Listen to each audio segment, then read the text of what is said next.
Guys, तो आज हम जनरल फार्माकोलॉजी स्टार्ट करने लगे हैं। जनरल फार्माकोलॉजी जो है उसको अगर देखा जाए तो जनरल फार्मा के अंदर हमने जो बुक्स इस्तेमाल करनी होती हैं, तो बेसिक बुक जो है लिपिनकॉट, उसके अंदर आपके पास 2 चैप्टर्स हैं लिपिनकॉट के अंदर, वो हमने लिपिनकॉट के वो 2 चैप्टर्स करने होते हैं। इसके अलावा आपके पास एक चैप्टर जो है वो कैटजन के अंदर दिया है फार्माकोजिनोमिक्स वाला, वो वहाँ से करना होता है। और इसके अलावा आपके पास अगर आप इसका एक्सट्रैक्ट देखना चाहो तो ARC के नोट्स जो है ना, उन्होंने लिपिन को एक्सट्रैक्ट किया हुआ है, तो वो देख सकते हैं। और बेसिक कॉन्सेप्ट जो हैं वो कैप्लान से हम देख सकते हैं।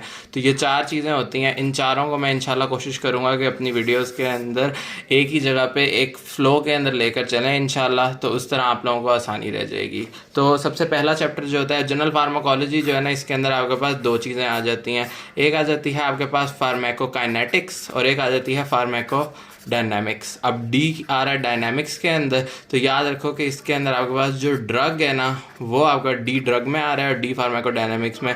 तो ड्रग बॉडी के ऊपर जो काम करेगी वो आपका फार्माकोडायनामिक्स होगा, और इससे ही ऑपोजिट जो बॉडी जो होगी वो ड्रग के ऊपर जो काम करेगी वो फार्माकोकाइनेटिक्स हो जाएगा। ठीक है, तो what the body does to the drug is pharmacokinetics और what the drug does to the body is called pharmacodynamics. तो हमने यही दोनों चीज़ों को इन डिटेल पढ़ना है कि फार्माकोकाइनेटिक्स क्या है और फार्माकोडायनामिक्स क्या है। अगर इधर से स्टार्ट लें तो आपको उन्होंने यही बताया हुआ कि फार्माकोकाइनेटिक्स के अंदर हमारे पास 4 चीज़ें आ जाती हैं। आपके पास आदमी के निमोनिक्स हो जाती हैं ये चारों चीज़ें याद। क्या जी? सबसे पहले एब्जॉर्प्शन होती है। अब ये वो बता रहे हैं कि बॉडी क्या कर रही है। तो सबसे पहले आपके पास इसमें आता है ड्रग एडमिनिस्ट्रेशन। क्या आपके पास ड्रग एडमिनिस्टर आपने किस तरह की है। तो इसके अंदर जो हम टॉपिक मेजर करेंगे वो करेंगे रूट्स ऑफ एडमिनिस्ट्रेशन का।